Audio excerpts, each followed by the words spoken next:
हल्कू ने अपनी औरत मुंशी से कहा, सहना अब मुझसे नहीं होता।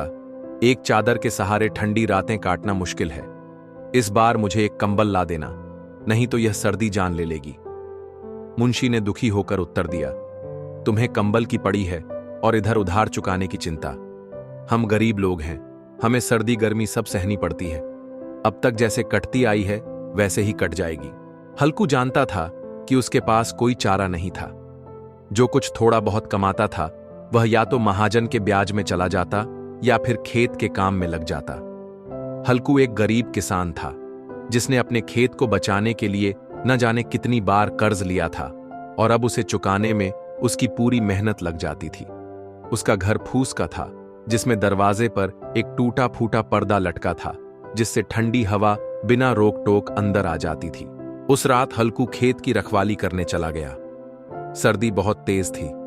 पूस की ठंडी रातें वैसे भी जानलेवा होती हैं, ऊपर से हल्कू के पास पहनने को गर्म कपड़े भी नहीं थे। उसने कुछ सूखी घास अपने चारों ओर फैला ली और एक किनारे बैठ गया। उसके पास उसका पालतू कुत्ता जबरा था जो हमेशा उसके साथ रहता था। रात गहराती गई और ठंड और बढ़ती गई। हल्कू ने आग जलाने की कोशिश की पर गीली लकड़ियों ने उसका साथ नहीं दिया। जबरा उसके पास आकर चिपक गया। हल्कू ने उसे प्यार से सहलाया और धीरे धीरे सोने की कोशिश करने लगा, परंतु ठंड इतनी भयंकर थी कि उसकी आंखों से नींद गायब हो गई।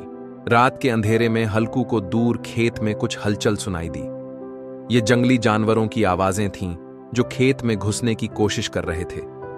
हल्कू ने जबरा को देखा जो कान खड़े करके उन आवाजों की ओर देख रहा था।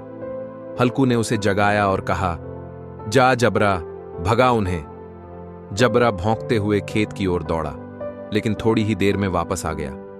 ठंड इतनी थी कि जानवर भी ज्यादा देर तक इधर उधर भागने की हिम्मत नहीं कर सकते थे।